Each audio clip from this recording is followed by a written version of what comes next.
Kajian kita. Assalamualaikum warahmatullahi wabarakatuh. Waalaikumsalam warahmatullahi wabarakatuh. Alhamdulillahirabbil alamin. Segala puji bagi Allah yang telah memberikan pertolongannya kepada kita sehingga kita mampu melaksanakan ibadah kepadanya. Salawat dan salam semoga senantiasa terlimpahkan kepada teladan terbaik kita Nabi Muhammad Sallallahu alaihi wasallam, kepada keluarganya, sahabatnya dan pengikutnya dari awal hingga akhir zaman. Allahumma amin. Jamaah rahimakumullah, pertemuan kelima, tema kita adalah jangan bakhil, jangan pelit. Pertemuan yang pertama dulu keutamaan akhlak mulia, include di dalamnya ada bab kezaliman pada manusia. Yang kedua, jangan marah. Yang ketiga, jangan dengki. Pekan lalu jangan sombong. Hari ini malam ini jangan bakhil, jangan pelit. Jamaah rahimahullah, pada dasarnya memang manusia itu diberi sifat bakhil oleh Allah, tetapi bukan untuk dipertahankan. Itu adalah ujian dari Allah. Wa kana al-insanu qatura. Al-Isra 100. Dan adalah manusia itu sangat kikir, kata Allah.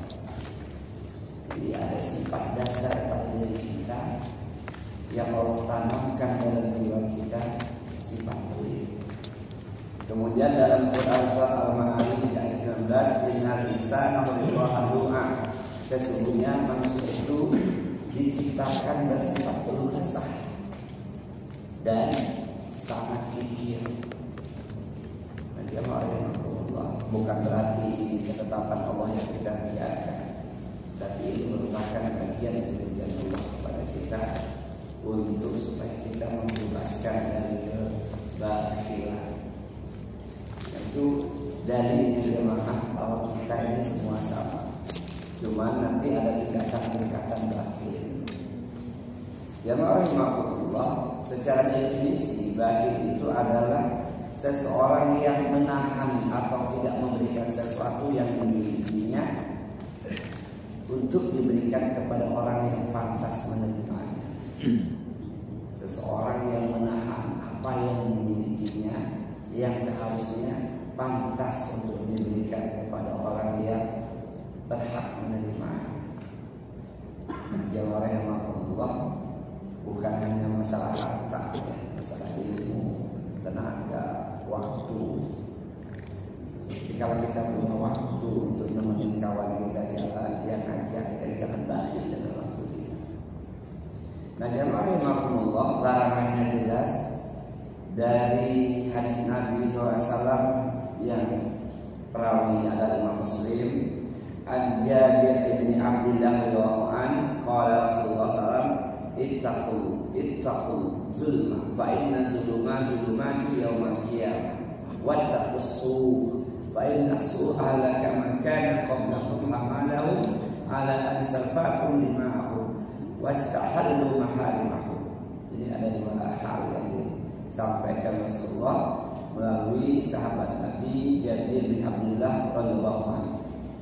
Rasulullah bersabda, takutlah kalian, berhati-hatilah kalian dari berbuat zalim, karena sesungguhnya kezaliman adalah kegelapan yang berlapis-lapis.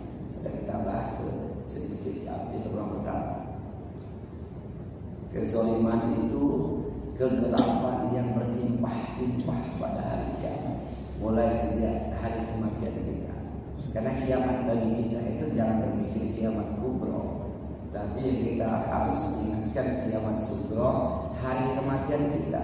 Kita mati malam ini, kita telah masuk pada etape pertama negeri akhirat, alam barzakh. Nah, jamaah rahimahullah, wattaqusu, berhati-hati terhadap su, kata Nabi. Fa inna su ahlaka man kana qablakum. Karena penyakit su ini menyebabkan kehancuran terhadap umat-umat sebelum kalian. Karena apa? Ketika seseorang memiliki penyakit su, kikir, pelit, maka mendorong mereka untuk melakukan permusuhan, pertumpahan darah, bahkan menghalalkan kehormatan orang lain. Nah, jemaah rahimakumullah, ada banyak ayat yang juga Allah menjelaskan kepada kita untuk menghilangkan, untuk menjauhi dari sifat bakhil. Di antaranya Al-Imran 180, wala yahsabanna allazina yabkhuluna bima atahumullahu min fadli wa khairul lahum bal wasarrul lahum.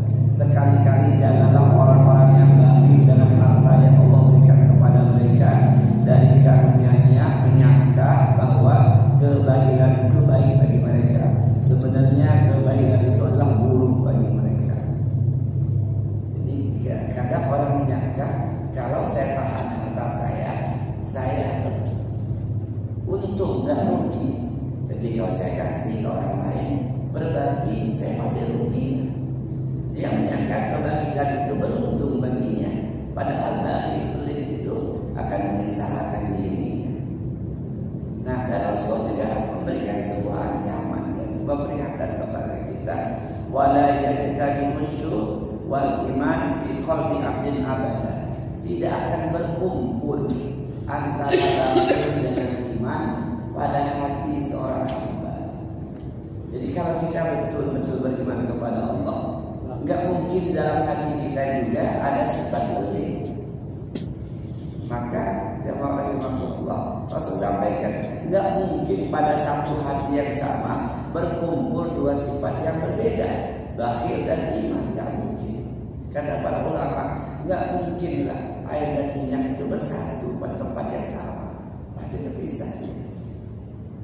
Sekarang kita evaluasikan ngaji kita, selalu saya sampaikan untuk perbaikan diri, bukan untuk nanti memponis orang lain. Untuk tidak dinafsi, perbaikan diri kita. Rasul sampaikan begitu. Tidak mungkin berkumpul antara bakhil pelit dengan beriman pada hati yang sama dari seorang hamba. Artinya, kalau kita masih ada sifat bakhil, la yu'minu ahadukum, tidak sempurna iman kita kepada Allah. Nah, jamaah rahimakumullah. Kemudian secara umum ulama membagi bakhil ini terbagi dua. Yang pertama, bakhil pelit terhadap diri sendiri. Ini yang paling buruk. Jadi jangankan kepada orang lain, kepada diri sendiri pun pelit. Ini pelit yang paling parah. Yang sebagian ulama menyebutkan dengan istilah suh. Suh ini penyakit yang paling mengerikan. Pelit paling puncak. Kalau pelit kepada orang lain namanya bakhil. Nah, kalau pelit kepada diri sendiri namanya suh. Maka tadi Rasulullah menyampaikan, wattaqus suh, hati-hatilah kepada suh. Contoh sederhana jemaah, seseorang saking pelitnya pada diri sendiri, sendal jepit itu sudah 3 kali putus, 2 paku di bawah. Padahal ada untuk belinya ada. Saking pelitnya, sempati itu sudah ada rumusnya, masih dipakai juga. Kata dirinya, ganti abang, banyak omong kamu kan tidak ya. Masih bisa dipakai. Ya. Singletnya udah bolong 3, istrinya udah berkali-kali ngasih tahu, jangan dipakai lagi untuk kain aja. Kan di dalam nggak kelihatan. Pas sholat Jumat di sop pertama pakai baju gamis, pakai baju koko putih, duduk ayat-ayat karena pada punggungnya. Kawan di belakang itu ya 1, 3 bolong singlet kawan. Pantesan kaya. Ini penyakit pelit pada diri sendiri. Kalau ibu-ibu itu sering suaminya bilang, udah putus 4 kali hutangnya itu. Kata lagi, gantilah pakai pendidik. Memang nggak ketahuan, kan di dalam ya nggak apa-apa, tapi nanti ketahuannya ketika tiba hari kematian, ketika jenazahnya akan dimandikan, dibuka baju gamis ibu itu, loncat dan mandikan. Astagfirullahaladzim, ya Allah, pantesan kaya, kenapa lihat pendidikannya 3. Jamaah rahimakumullah, ini pelit yang paling parah. Kalau dia terhadap dirinya sendiri dia pelit, apalagi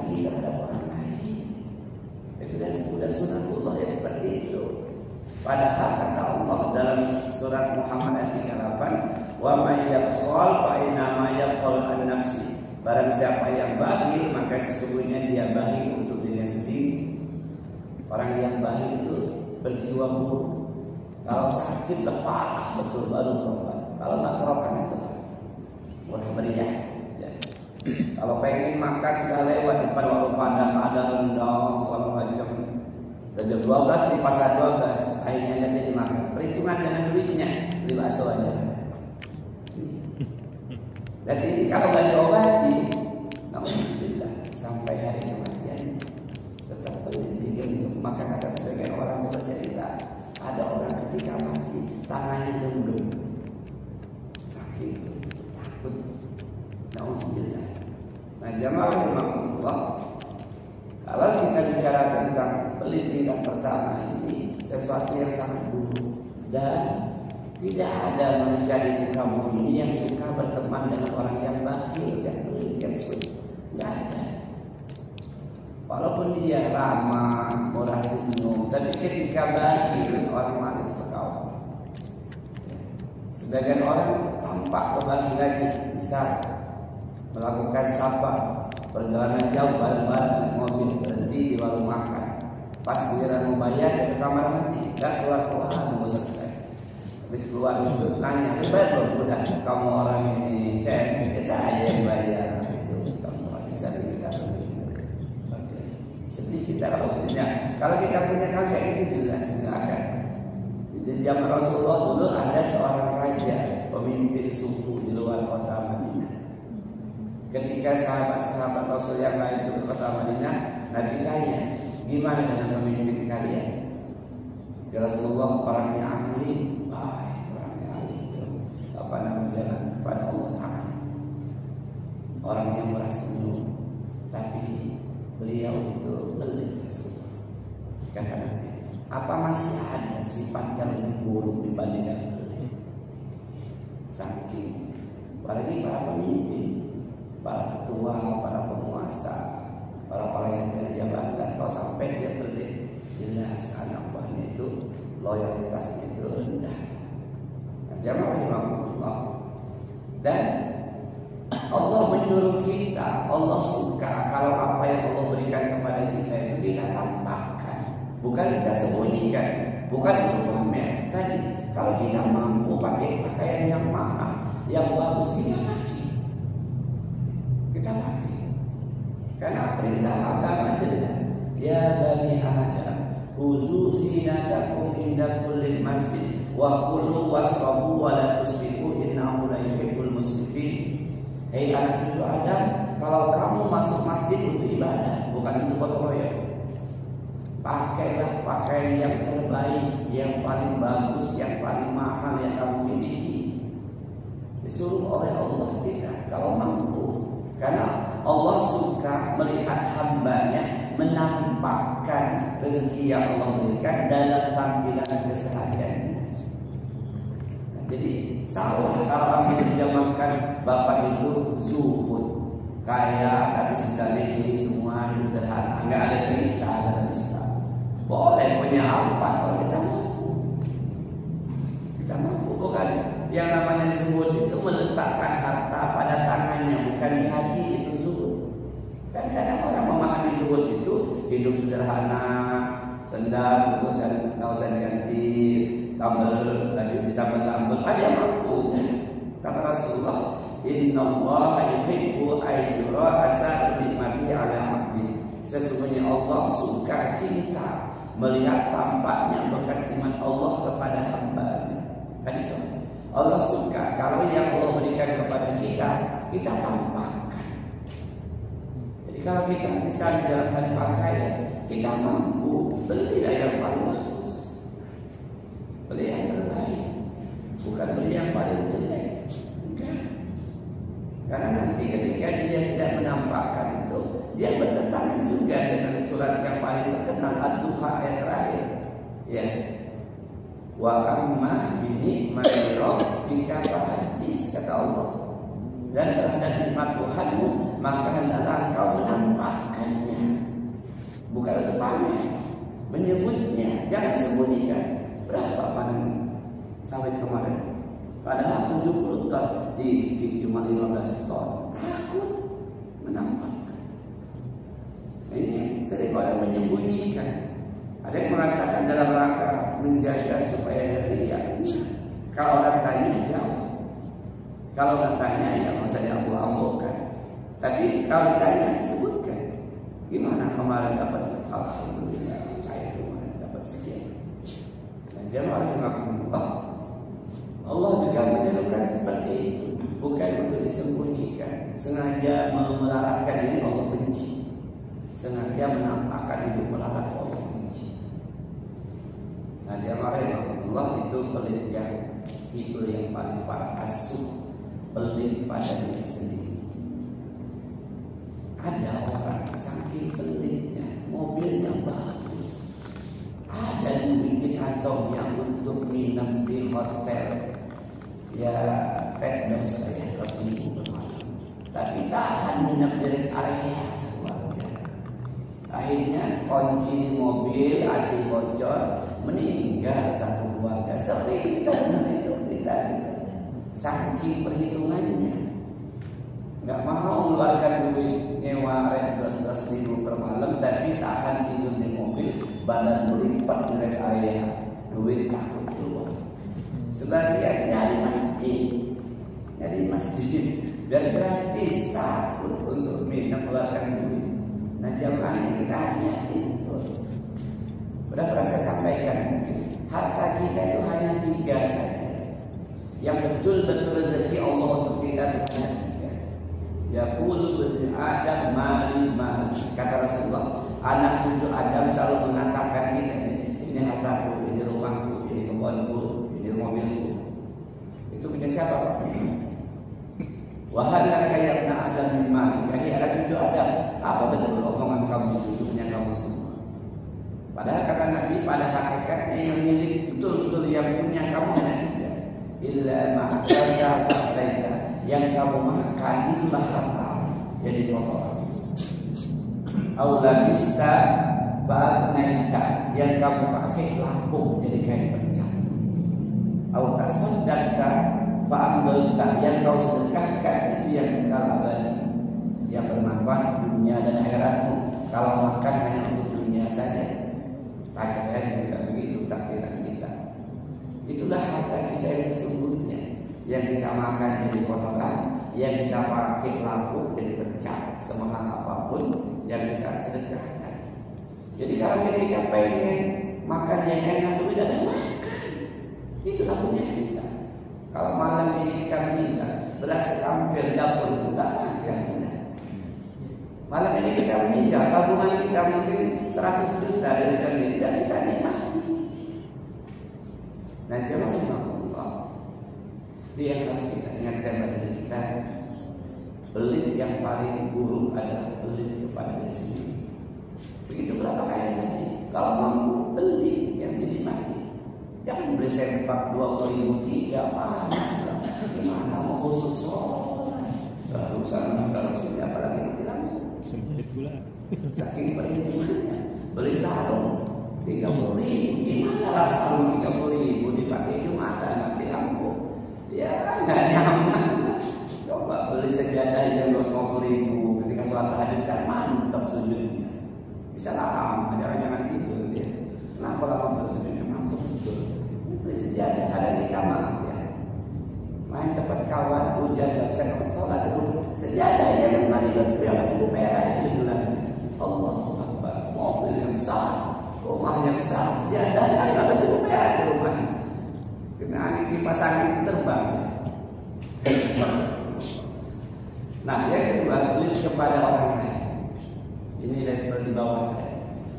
Pelit kepada orang lain, baik dalam hal harta, ilmu, waktu, tenaga maupun dunia.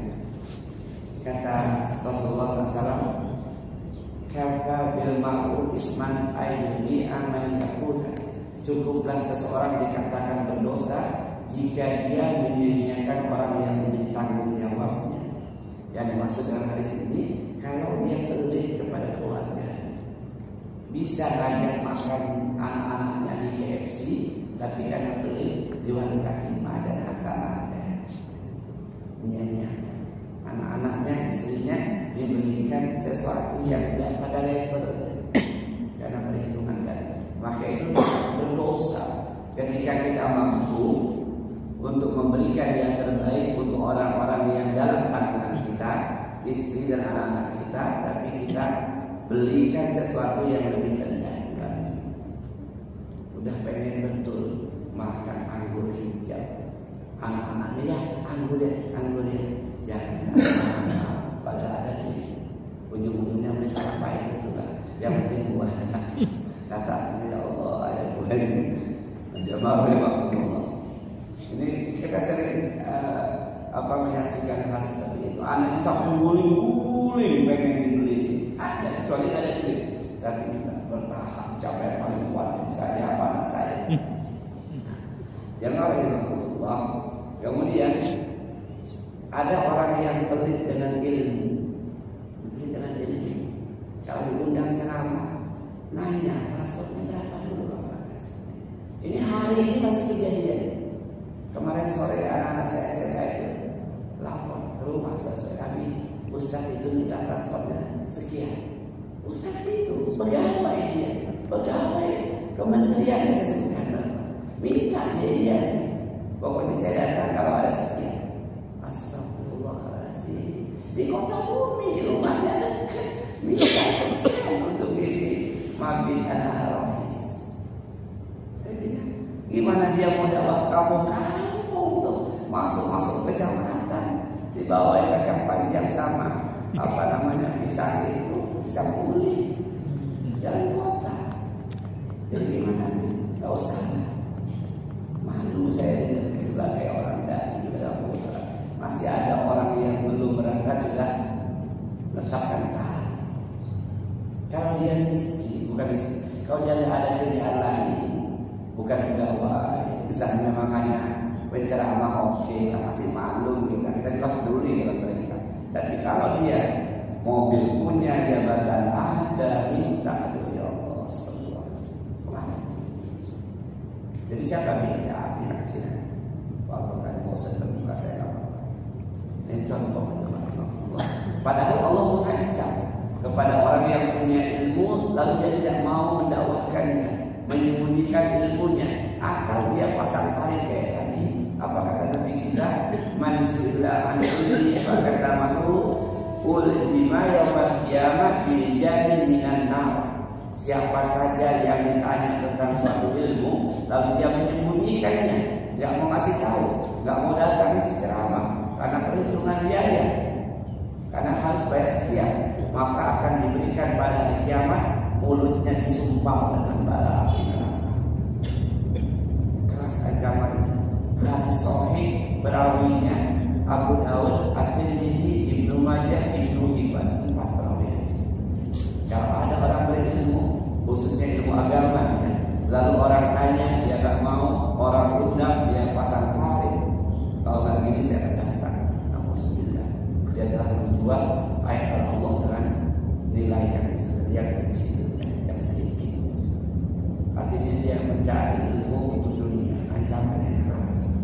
Allah akan sumpahkan mulutnya bara api neraka.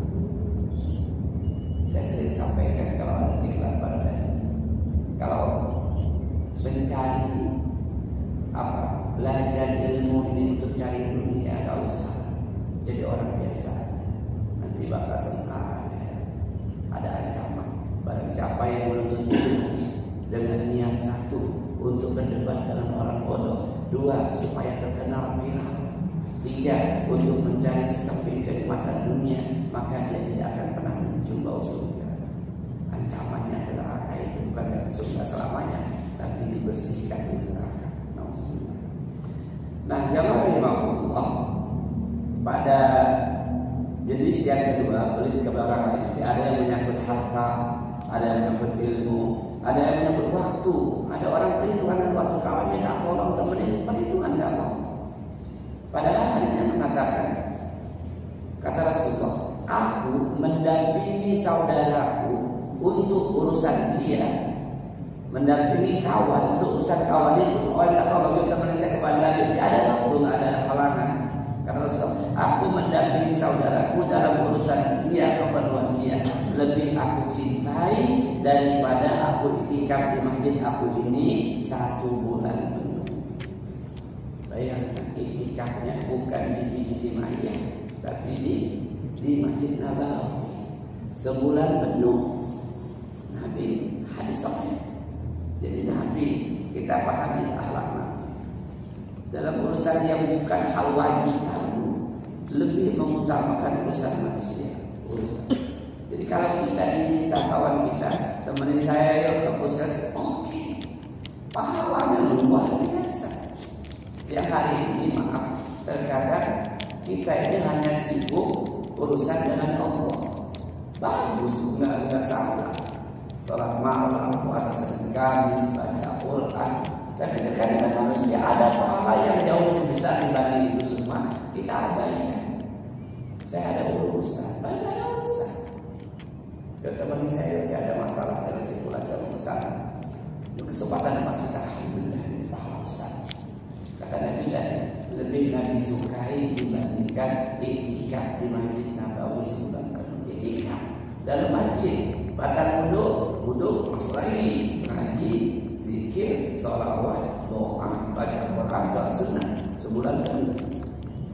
Ini sesuatu yang harus kita jadi perhatian ketika kawan minta tolong temenin kita, ada halangan apapun siap.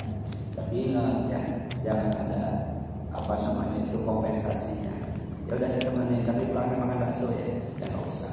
Kalau dia ngajak makan bakso memang pelit orang gitu ya. Udah sehari temenin apa-apa ini. Bulan pasar 12 lewat warung Padang, lewat aja. Ini waduh, babnya belum jangan dikatakan. Aduh kawan ini apa? Tenggorokan udah kering, udah bunyi, pulang makan di pasar kan, sampai rumah makan di rumah. Kata bininya, kan sudah jalan sekali ya makan. Enggak, kawan saya luar biasa.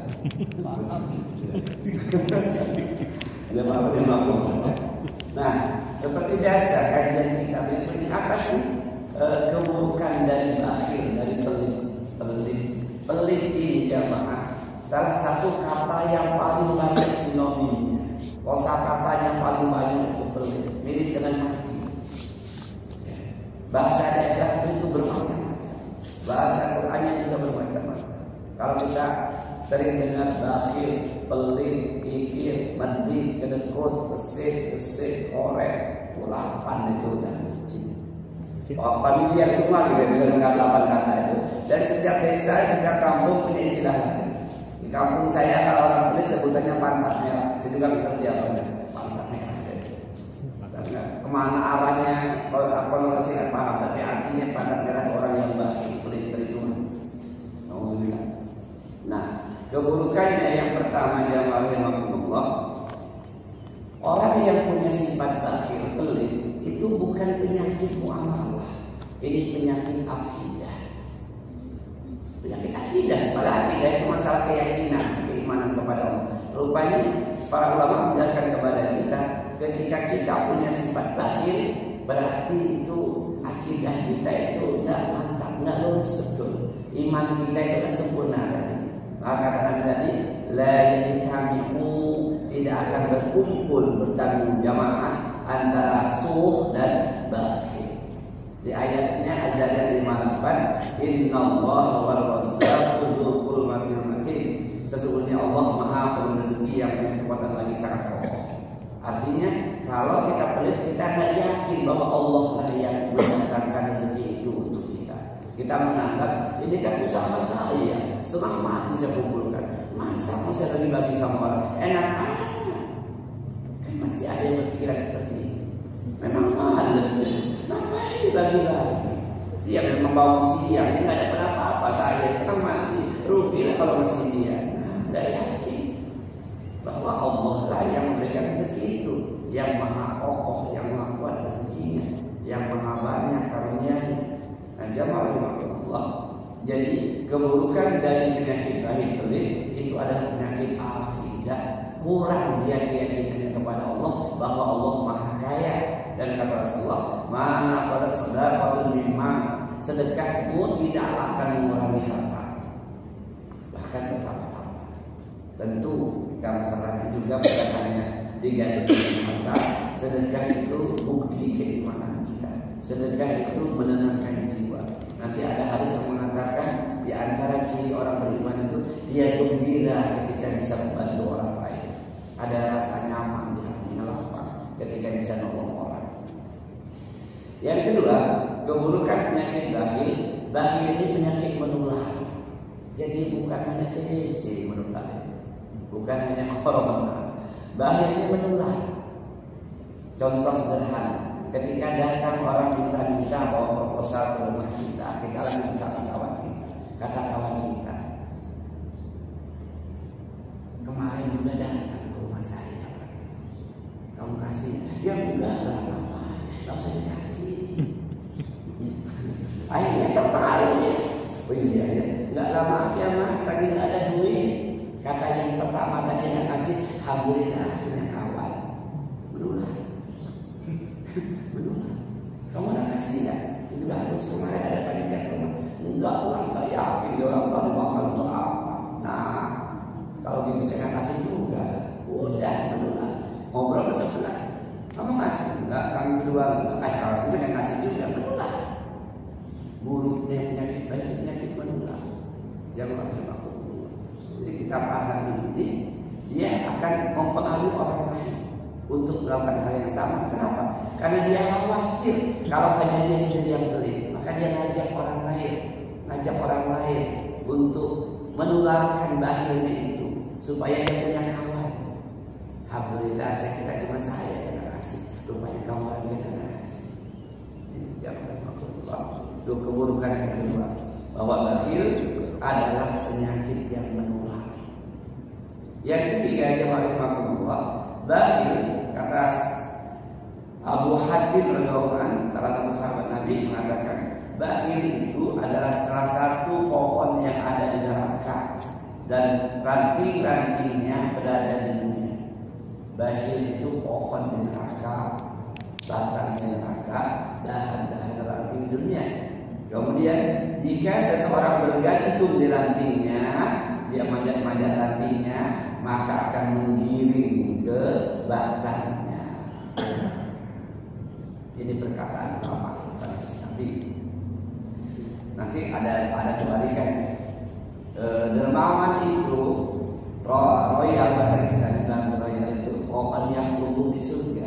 Barang siapa yang dermawan, seolah-olah dia sedang memegang rantingnya dunia, ini akan mengajak dia menuju kepada pohonnya di surga. Jamaah Allah. Yang keempat, keburukan dari bakhil, bahwa orang yang bakhil itu sulit untuk mendapatkan kebahagiaan. Sulit. Jadi ketika dia berkurang sedikit hartanya, gelisah.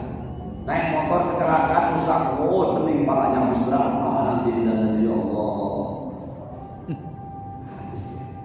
Pecah toples kesayangannya 7 hari 7 malam mikirin.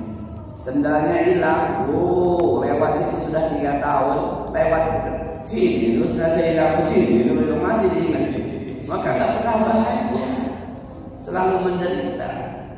Dalil jamaah Quran surat Al-Lail ayat 11. Wa amma man bakhila wastagna, man bakhila wastagna. Kita hafal. Wa kadzdzaba bil husna fasanasiru lil usra. Wa ma yu'ti an maluhu idza taradda. Artinya, dan adapun orang-orang yang bakhil, pikir, yang merasa dirinya cukup serta mendustakan pahala yang baik dari Allah, maka akan kami mudahkan baginya jalan menuju kesengsaraan. Dunianya dibuat gak bahagia, hilang sedikit, barangnya pecah dikit, bulan-bulan bikin. Di sini dulu hilang saya. Di mana? Di masjidnya ya. Kata kamu sudah berapa bulan yang lalu masih kamu? Anak sudah asal. Allah. Nah, sulit mendapatkan kebahagiaan baik dunia maupun akhirat. Dalam perkataan ulama, innal bakhila ya'isu 'aisal fuqara wa yuhasabu hisaban dunia. Sesungguhnya orang yang bakhil, pelit hidup dunia itu seperti orang miskin. Kenapa? Tadi perhitungan, mau makan rendang enggak jadi, mau beli baju mahal enggak jadi, tampilannya kayak orang kiri. Di dunia seperti orang miskin, tapi di akhirat hisabnya seperti orang kaya. Jemaah, masih banyak yang lain ya. Dan penutup tanggung satu lagi ini penting karena ini tadi bahwa Nabi berpesan wattaqus suh, jauhi hati-hati dengan suh karena itu akan menyebabkan kebinasaan. Kata Nabi, talasul muhlikat suhhu muta'un wa huwa mutabbaun wa ijabul mar'i nafsi. 3 hal yang membinasakan manusia. Yang pertama, suhhu muta'un, pelit yang ditaati, diikuti betul sifat pelit itu. Jangan, nanti kamu harta berkurang. Jangan, nanti kamu berkurang dompet. 2.000 aja. Kenapa 10.000? Bisikan tadi. Kalau diikuti terus, nah itu menuju kepada kebinasaan. Yang kedua kata Nabi, hawa nafsu yang dituruti, pengen itu ini berlebihan. Yang ketiga, ujub terhadap dirinya sendiri. Ini hadis sahih. Ada 3 hal yang sebenarnya membinasakan manusia. Bakhil yang ditaati, hawa nafsu yang dituruti, yang ketiga ujub terhadap amal. Oh ini cuma saya yang bisa kayak gitu. Demikian yang Allah. Dan bakhil itu tahapan menuju kepada rakus, banyak keburukannya. Bakhil itu anak tangga menuju kepada rakus. Udah dikasih tangan kanan, minta tangan kiri. Habis itu dikempet yang kanan, kempet yang kiri, masih taraf lagi ada buka. Ada jambu di rumahnya 3 batang buahnya banyak. Tapi dia tetangga berani panen jambu, minta ke sebelah. Rakus kan? Kita mulai mengevaluasi diri kita. Mudah-mudahan sifat akhir yang sudah kita pelajari mampu kita kurangi dan kita hilangkan kesalahan. Demikian jamaah rahimakumullah, yang hakikat materi kita ini pertemuan kita itu ya. Yang pertama keutamaan berakhlak mulia, yang kedua jangan marah, yang ketiga jangan dengki, yang keempat jangan sombong, yang kelima jangan bakhil. Wallahu a'lam bishawab. Kita tutup dengan kafaratul majlis. Subhanallah wa bihamdihi, asyhadu an la ilaha illa anta, astaghfiruka